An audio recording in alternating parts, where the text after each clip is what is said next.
the beginning, there was darkness, and then, bang, giving birth to an endless expanding existence of time, space, and matter. Every day, new discoveries are unlocking the mysterious, the mind-blowing, the deadly secrets of a place we call the universe. Where are the Martians?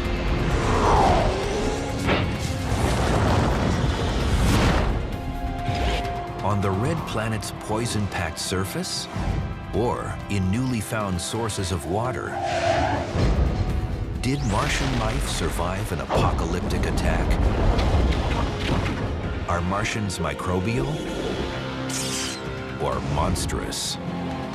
At last, the answers are here. In Mars, the new evidence.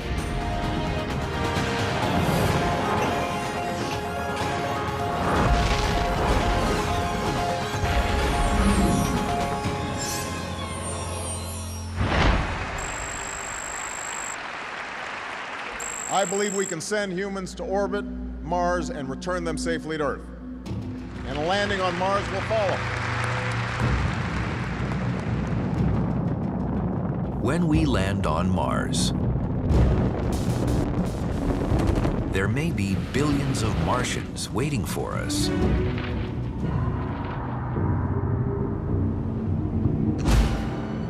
Only they probably won't look like this. Or this, but like this. Microbes, bacteria evolved to survive on a planet with 1% of Earth's atmospheric pressure. An arid world where temperatures can plunge to 220 degrees below zero. Now, even if that upper surface is so nasty, that doesn't mean that just a little ways under the surface wouldn't be a much happier place for microbial life on Mars. Is there life on Mars? Just a decade ago, my answer would have been very different than it is today, because we've learned so much. A few decades ago, it would have seemed like science fiction. But we now know that on Earth, some bacteria cluster around thermal vents at the bottom of the sea. Others thrive in pockets of liquid water inside 12 feet of Antarctic ice. Our knowledge of microbial life on Earth has increased so much that I think, there's still a good chance that some kind of primitive life may have formed on Mars and existed there at some point. How could life have first formed on Mars? Maybe with a flash of lightning. The spring of 2006. Even as some scientists are claiming Mars doesn't have lightning, Earth-based microwave detectors find it in friction-filled storms of red dust.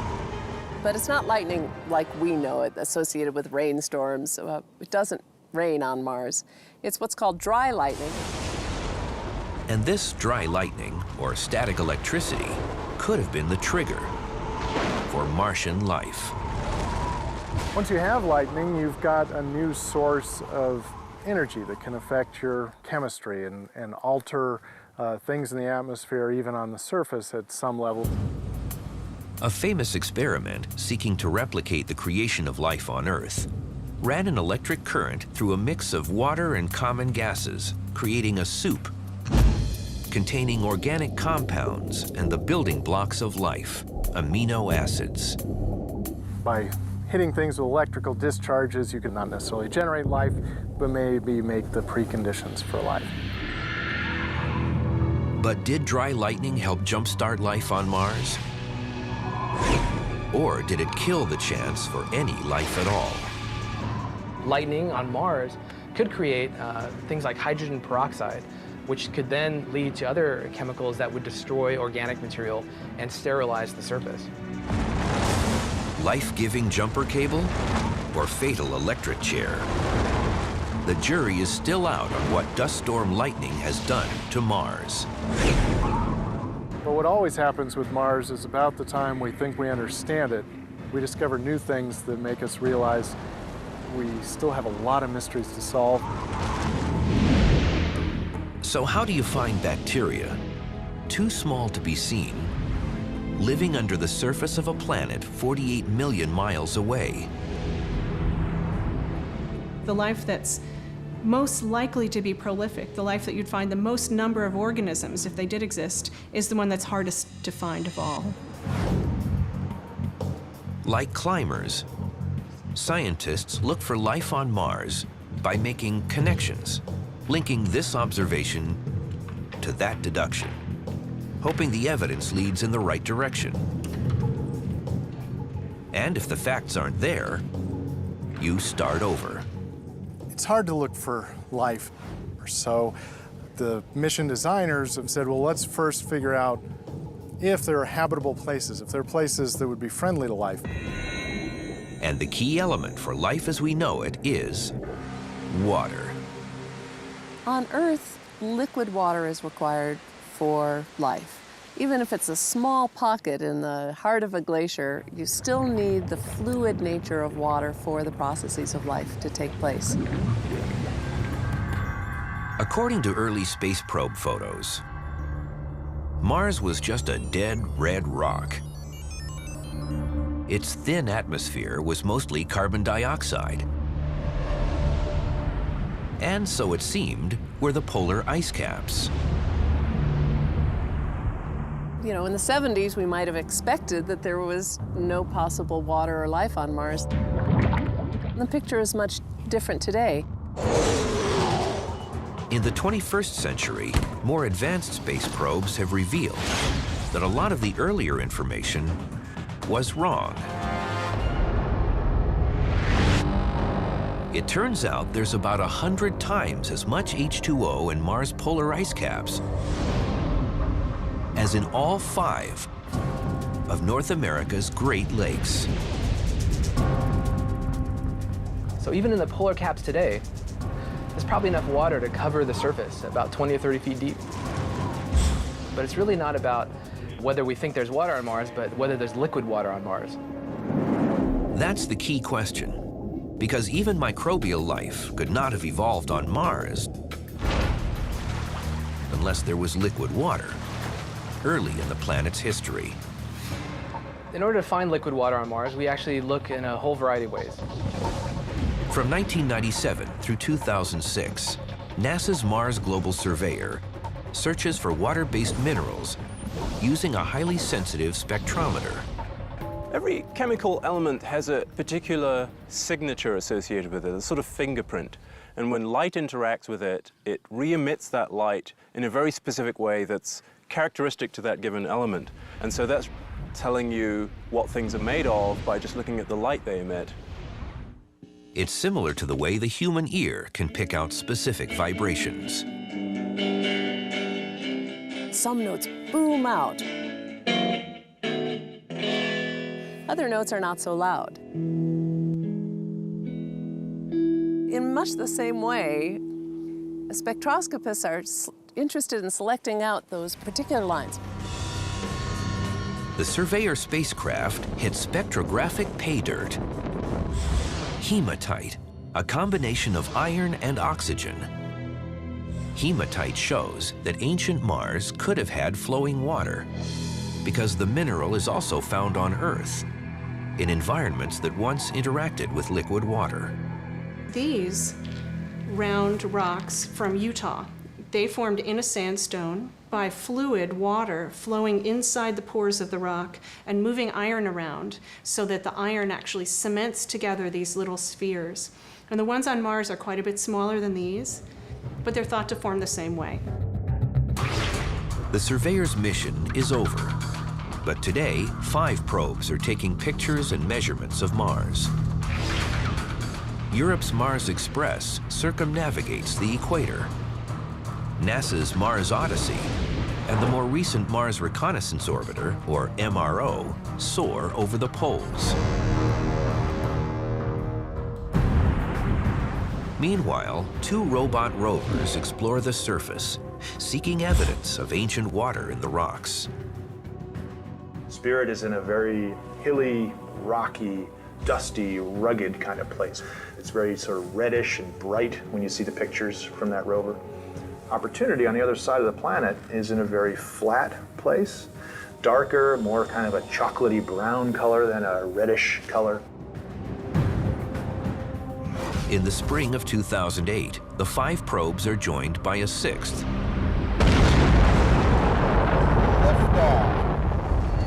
NASA's Phoenix lander. May 25th, 2008. As anxious men and women on Earth watch their monitors, the Phoenix lander ends a 9-month space journey, flaming through the Martian atmosphere at 12,500 miles an hour. We taught the baby to fly, you know, we gave him all the wisdom, and now we had to let it go and do the job. Any landing on Mars is incredibly difficult. And the chaos happens within 6 or 7 minutes, from the top of the atmosphere to the surface. We call it the 7 minutes of terror. That's how much time Phoenix has to cut its descent speed from 12,500 miles an hour to 5. If not, Mars will have one more impact crater. Years of effort is being tested whether it's going to happen or not. The parachute deploys. Caught live by the Mars Reconnaissance Orbiter.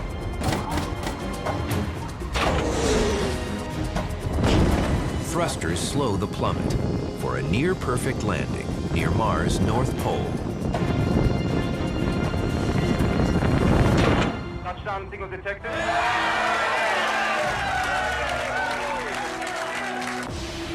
Helium main detected.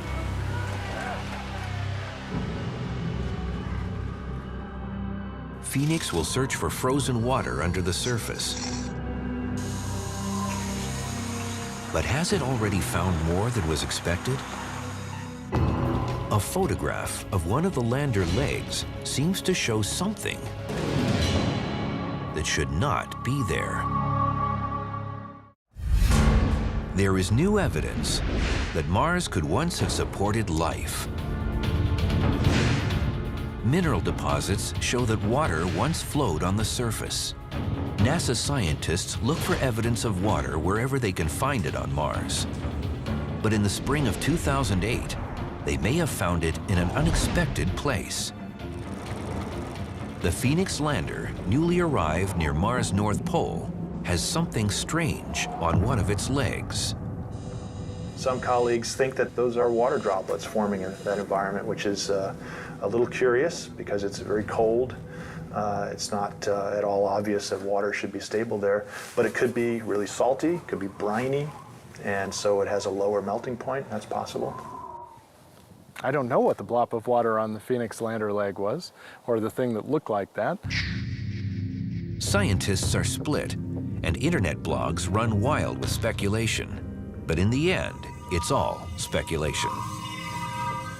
The unfortunate thing is, the data that we have are really kind of fuzzy, right at the limited resolution. You really want to go up there and take a much better picture of it, but it may ultimately be a question that can't be answered.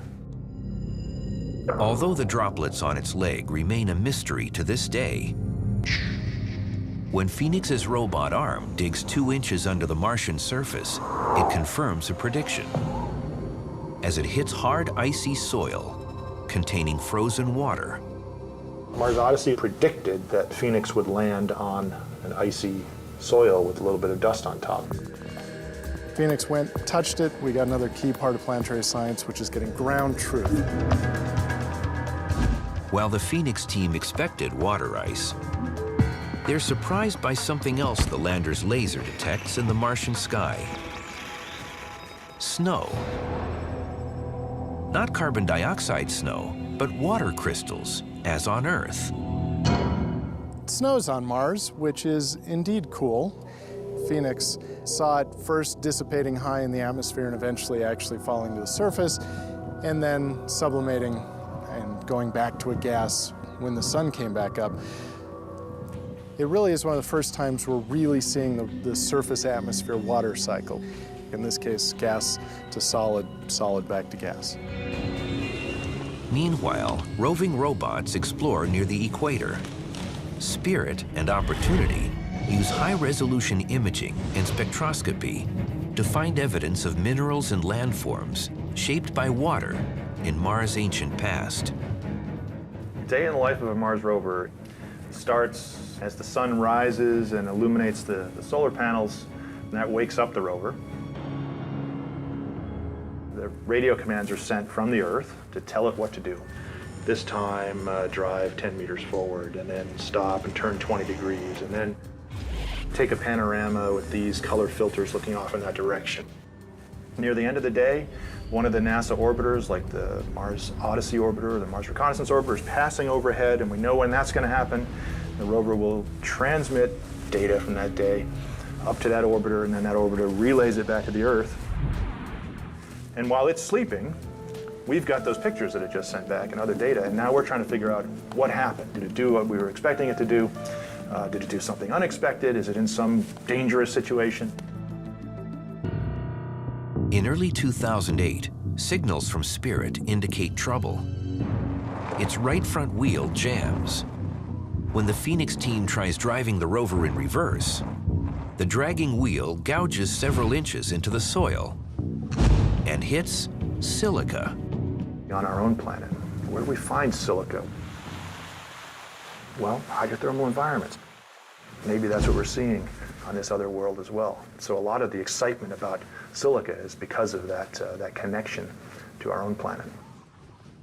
That indicates that, hey, maybe those kinds of environments existed on Mars as well.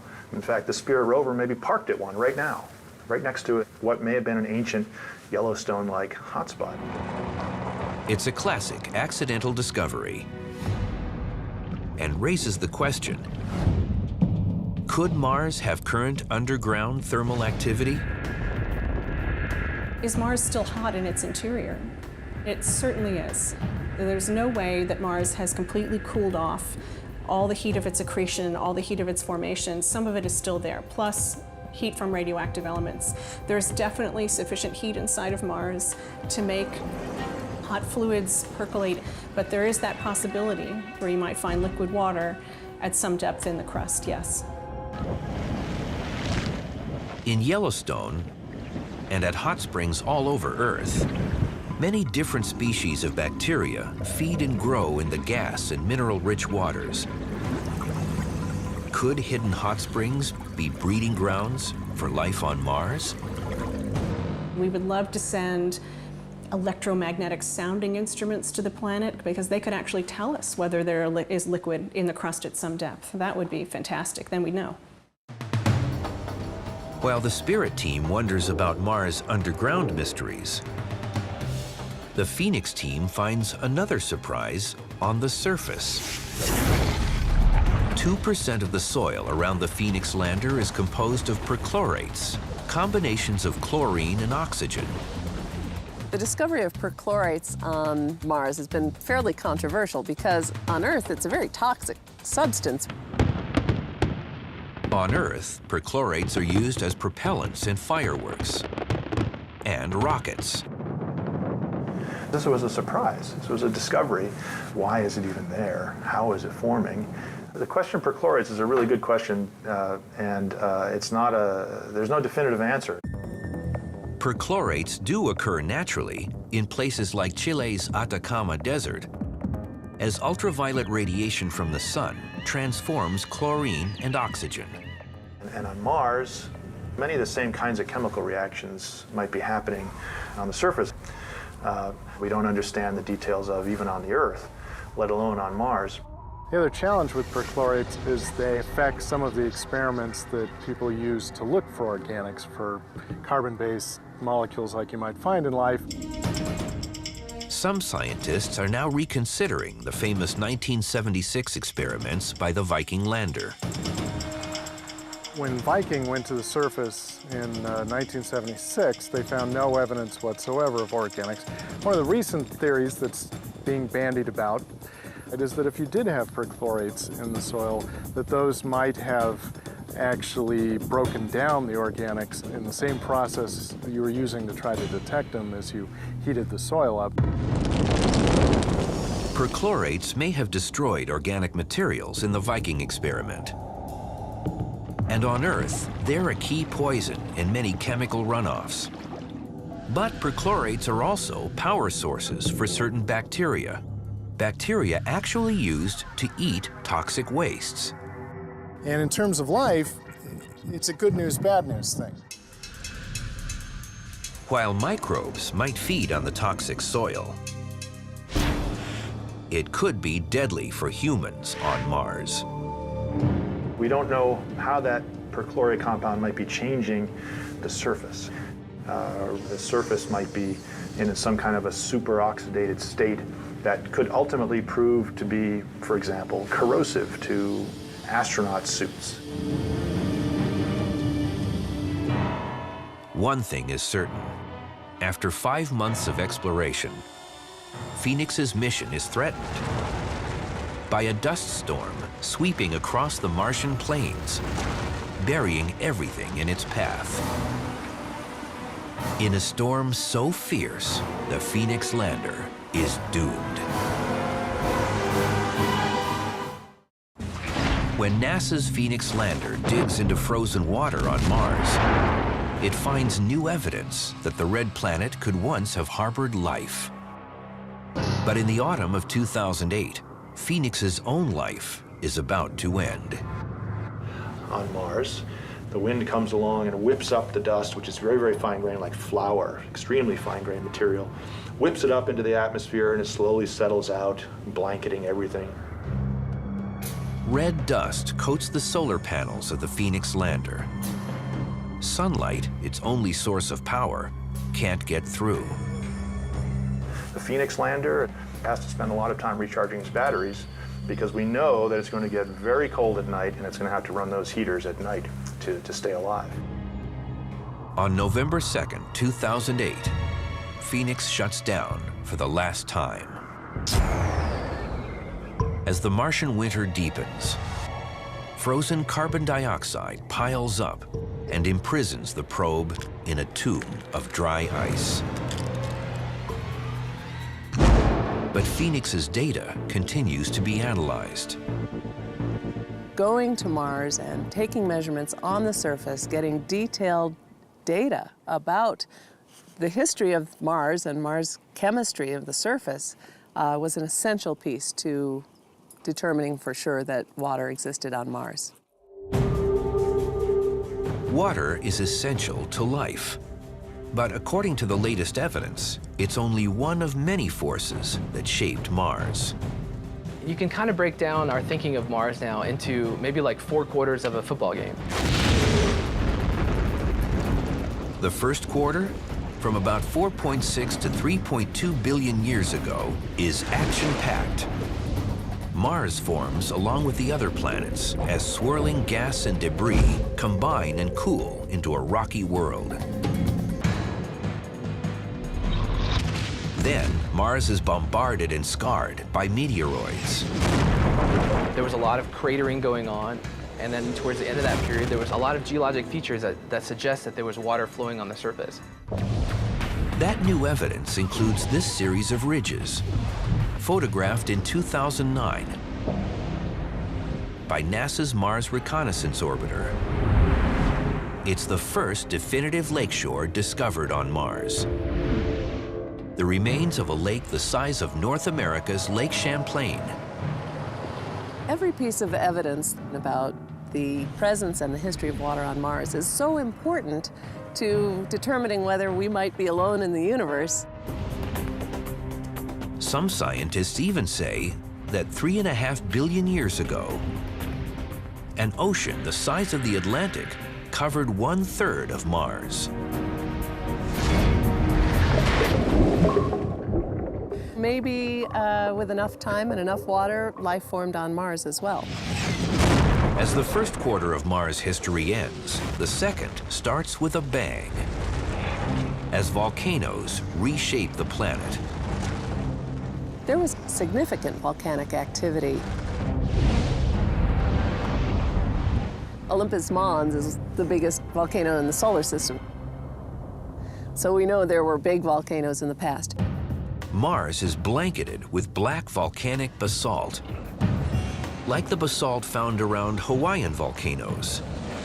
And the chemicals released from volcanoes, including sulfur, mix with the water that was left and make things acidic, kind of like acid rain on Earth and that sort of thing. At the same time, the atmosphere seems to be shrinking and water becoming more scarce and less stable on the surface. The loss of Mars's atmosphere meant that liquid water could no longer exist on its surface. Water exists on the surface of the Earth only because of the atmospheric pressure pushing down on it. Whatever water is on Mars evaporates or freezes. In the third quarter of its history, Mars probably begins turning red from ferrous oxide, rust in the dust. Take a fresh volcanic rock in Hawaii or Iceland and let it sit out in the Earth's atmosphere, and it's going to turn red and brown over time. It's going to oxidize. Same kind of thing could have happened on Mars. In its final quarter, Mars goes into a deep freeze. From around 100 million until 2 million years ago, large glaciers form and carve out new patterns in basins and craters. From a warmer, wetter planet to a cold, dry world. Mars in a nutshell, according to recent evidence. It had a thicker atmosphere, it had water, it may have had rain, it had snow, it has all kinds of things that are familiar to us. And it's just fascinating to think that we can go back in time with these missions and study an early sort of Earth-like Mars that's now gone. But while there's strong evidence for past water on Mars, these 2009 satellite pictures seem to show something impossible. Flowing liquid water on the surface. There could be events when water that has been kept subsurface or frozen comes gushing out and runs down the walls of these craters. This is one of the most exciting things in the past decade, is seeing those pictures of the gullies. Because when I grew up, I was taught that there's no way liquid water could be stable on Mars today. And this kind of flies in the face of the physics, right? And that's kind of exciting, because it means that we might have something wrong. The initial announcement of finding them proposed that ice that was melting or an aquifer coming up. There's a whole different set of theories and recent study that it could be from carbon dioxide, the dry ice going to a gas, and then that gas basically doing a gas lubrication of the sand that's flowing down. And frankly, it's still in the midst of exploratory science right now. And some of these marks have been shown to be dust flows. I hope not all of them. I'd like them to be water. From ancient oceans to yesterday's flowing gully, the search for water and life on Mars is an ongoing quest. A quest that, like a climber's path along an unfamiliar course, is filled with false starts and unexpected detours. That's what happens when this photograph, taken near the Martian equator, reminds a lot of people of this. Could Mars once have supported life? Mineral evidence from probes like the Spirit rover is encouraging, but it can be radically overinterpreted. You know, we have to be careful not to jump over a line that goes beyond what the current data, the current experiments, the current hypotheses can support. But it's hard as human beings not to just jump over that line. In 2008, thousands jumped to an incredible conclusion when a picture taken by NASA's Spirit rover goes viral across the internet. Doesn't this figure look amazingly like pictures supposedly taken of Bigfoot? Is this proof of life on Mars? No. it's a 2-inch tall rock. We still do not have definitive evidence for the existence of life on Mars ever. Like the 19th century canals and the 20th century face, the Martian Bigfoot is a 21st century trick of the light. And sometimes people don't know how to distinguish between the facts and the science fiction. If there is or was life on Mars, it probably evolved very early in the planet's history, when Mars still had a magnetic field shielding it from harmful space radiation. The evidence that Mars used to have a magnetic field lies in the crustal rocks. Most of the crustal rocks have a magnetic field frozen in when they solidified. These magnetic rocks, scattered across the red planet, give Mars its own version of Earth's northern lights, as discovered in 2008, although it may not register as visible light to human eyes. On Earth, when charged particles from the sun get trapped in Earth's field lines and smack into the atmosphere, they cause the atmosphere to gain energy and then emit a glow. The European spacecraft Mars Express recently detected aurora on Mars. And what's actually happening there is that there are charged particles streaming down magnetic field lines being made by remnant magnetization in the crust. But how did Mars lose its magnetic field? One theory, a little less than 4 billion years ago, as Mars cools, its molten iron core solidifies and stops turning. The motions within the core weren't sufficient to generate an electric current, producing a magnetic field. But there is also a faster and far more violent hypothesis. Another more recent idea that's pretty controversial is that Mars had one or more fairly large moons that were actually captured satellites. And those moons tidally heated the interior and kept it molten, allowing currents to be generated and thus producing a magnetic field.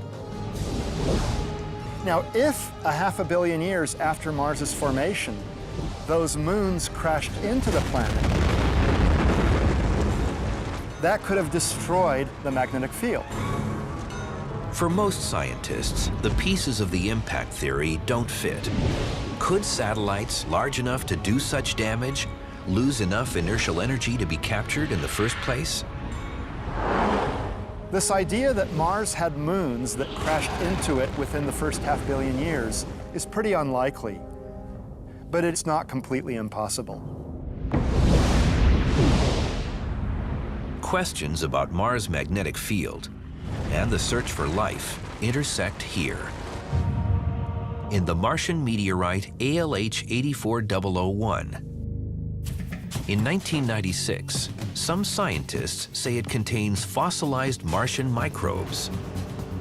More scientists say the objects are non-biological. All the time since then, people have been working on this poor little potato-sized meteorite, extracting more and more information. But there's actually has some new results being presented. In April 2010, researchers with new radiometric tools announced that earlier estimates of the meteorite's age are wrong. It's actually younger by 500 million years than we thought, roughly. The older date had placed the rock at a time when Mars was still solidifying, maybe too early for even microbes to have evolved. The new date places the meteorite at just under 4.1 billion years old. That, of course, is the time 4.1 billion years ago when, if you thought Mars was habitable, that would be the time you would choose. Because we think there was water flowing on the surface, and it was warmer, and it was a thick atmosphere. But how can a meteorite from Mars end up on Earth? That's what Christina M. from Dallas, Texas wanted to ask the universe when she texted us, what makes part of one planet fly off and land on another? Great question, Christina. We've actually found meteorites here on Earth that are undeniably from Mars. There's about 50 of them known. Well, what we think happens is that asteroids occasionally slam into Mars and throw chunks of rock out into space, and Earth's gravity can also pull them in.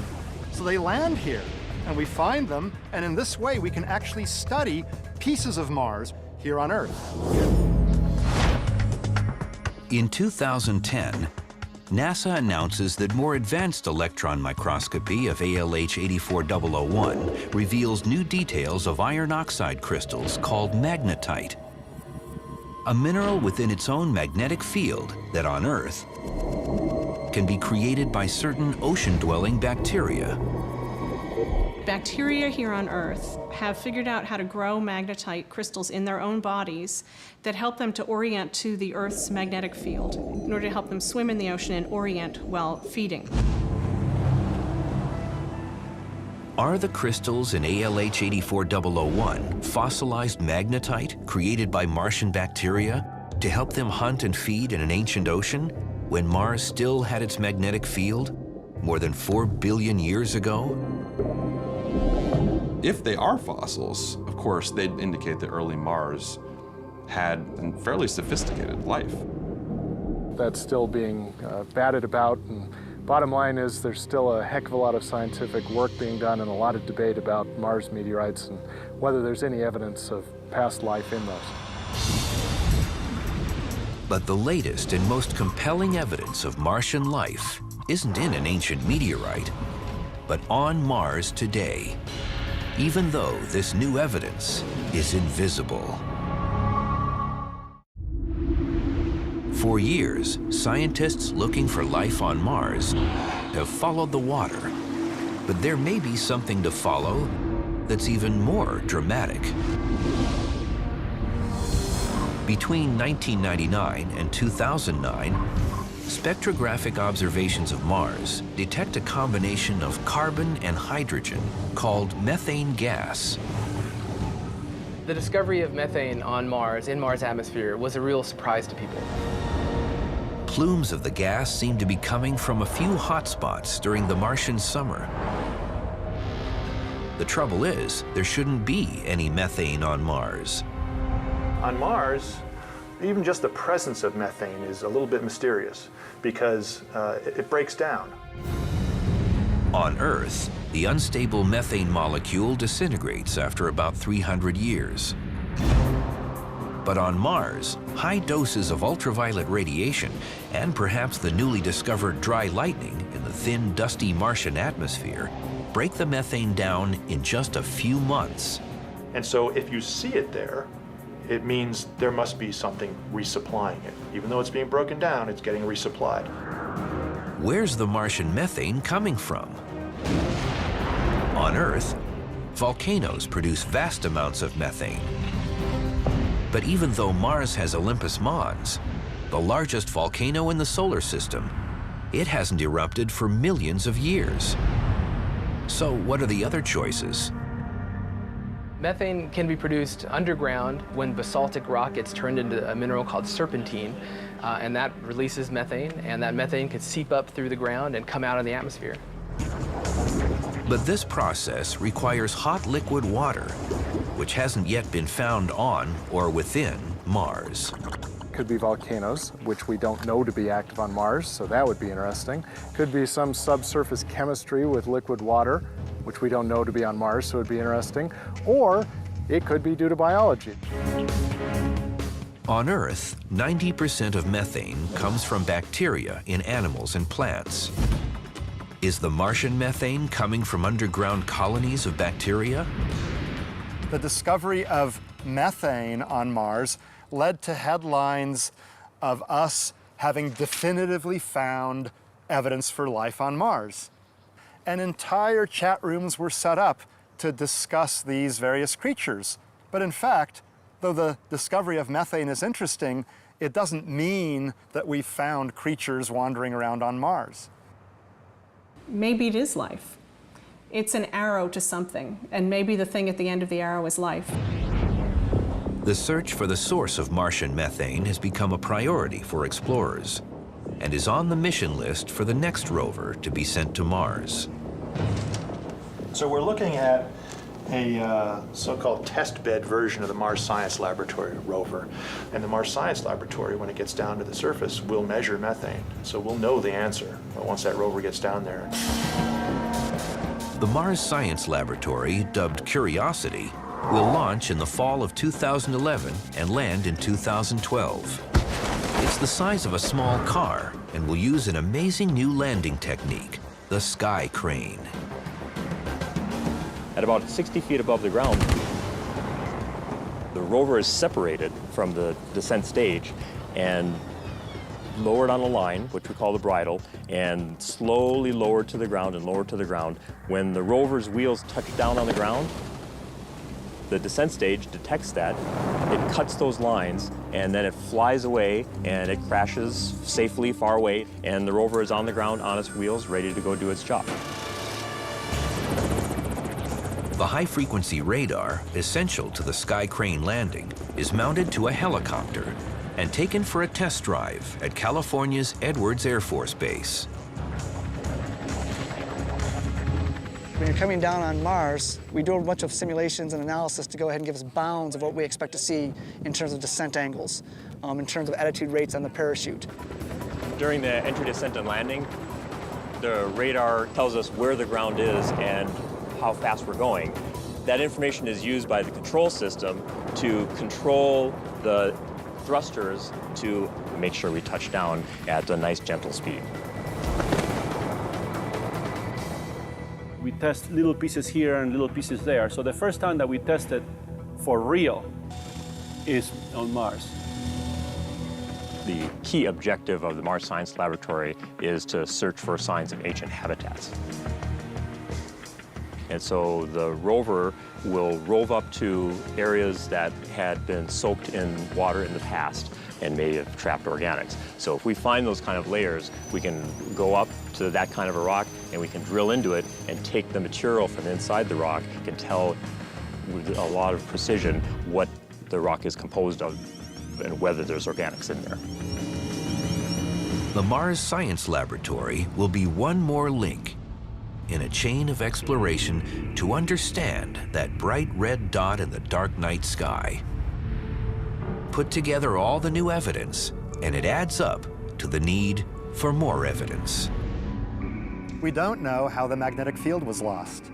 We don't know exactly how the atmosphere was lost. We don't know where all the water went. We don't know whether the methane is produced by life or just regular abiotic chemical reactions. But maybe questions that baffled the 19th and 20th centuries will be answered in the 21st. I asked 5 other Mars scientists, what percentage chance would each of you give that life ever formed on Mars? 4 of us thought it was maybe greater than 90% chance that there had been at some time, and maybe now, life on Mars. And 2 of us thought it was less than 15%. And the follow-on question then is, if you think that there is a less than 15% chance, is it really worth going to look for it? And the answer was immediately, absolutely. I don't think that rovers and landers and orbiters are going to find life on Mars.